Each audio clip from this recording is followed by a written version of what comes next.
세계보건기구의 대응을 두고 미국과 중국의 대립을 이어가는 가운데 일본 우익성향 언론이 WHO 정상화를 위해 일본인 사무총장을 배출해야 한다고 주장했는데요. 산케이 신문은 18일 일본에서 사무총장 탄생이란 제목의 사설에서 WHO 사무총장이 중국의 지원으로 당선됐으며 최근 WHO가 대만의 참가를 가로막고 있는 것도 중국의 요구를 수용한 사무총장이라고 비판했습니다. 인터넷에서 중국을 의식해 사태를 과소평가하고 감염 확산을 가져왔다며 그의 사임을 요구하는 여론이 확산하고 있다고 소개하였는데요.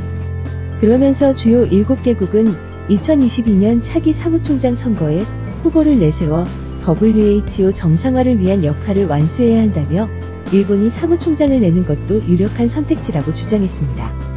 사령탑에 신뢰가 없으며 바이러스와의 싸움에서 승리할 수 있을지 불안하다면서 그렇다고 비판만 하고 있으면 아무것도 바뀌지 않는다고 덧붙였습니다. 이 언론은 일본이 나서야 하는 이유로는 의료보험이나 의약품 개발 등 보건의료 분야에서 세계 유수의 수준이며 풍부한 개발도상국에 대한 의료지원 경험과 자금력, 미국과의 우호적 관계 등을 들었다고 하네요.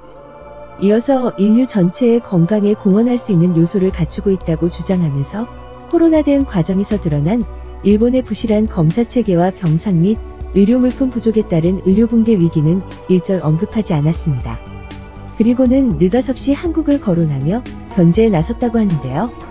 이미 차기 사무총장 선거에 한국이 코로나 대책에서 세계적인 평가를 얻었다며 후보자를 내려는 움직임이 전해지고 있다고 전했으며 즉시 총리 관저에 사령부를 설치해 정부가 지7개국의 지지를 확보할 필요가 있다고 주장했습니다.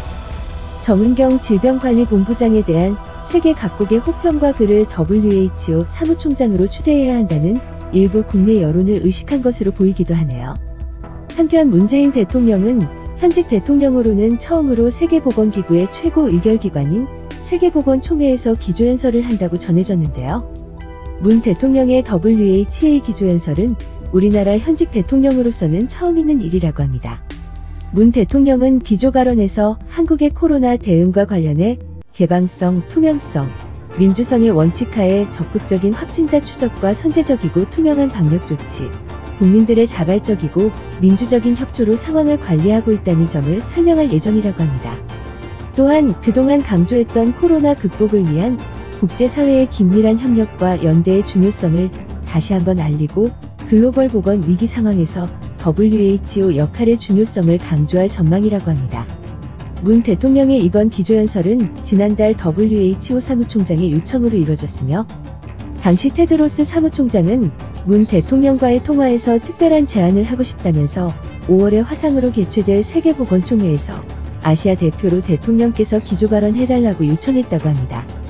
그러면서 독일 총리와 남아공 대통령이 유럽 및 아프리카를 대표해 발언하기로 한 상태이고 각국이 코로나 대응에 관한 한국의 경험을 공유하는 좋은 기회가 될 것이라고 전했다고 합니다. 내용이 도움이 되셨다면 좋아요와 구독 부탁드립니다. 시청해주셔서 감사합니다.